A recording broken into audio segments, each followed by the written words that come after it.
మన దేశపు జెండా పైకెగరాలని పిచ్చి కలతో చచ్చిపోయిన వాడు చూడని స్వతంత్రం. ఇప్పుడు పుట్టిన వాళ్ళకి విలువ తెలియని స్వతంత్రం. ఇండియాస్ రిపబ్లిక్ తర్వాత 1956లో British prime minister Clement Attlee ఇండియాకి వచ్చినప్పుడు జస్టిస్ చక్రబోర్తి అడిగాడు 1947 వార్ తర్వాత బ్రిటిష్ ఎందుకు అంత సడన్గా ఇండియా నుంచి పారిపోయింది అని. దానికి అట్లీ అది కేవలం Subhash Chandra Bose Indian National Army and Indian Navy mutinies అని చెప్పాడు.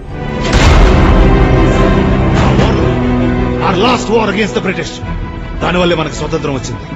మరి ఇండిపెండెన్స్కి గాంధీ రోల్ అండ్ కాంట్రిబ్యూషన్ సంగతి ఏంటి అని అడిగితే మినిమల్ అన్నాడు. స్వతంత్రం అంటే ఒకటిచ్చేది కాదు, లాక్కునేది. Gandhi father of the nation అంటారు.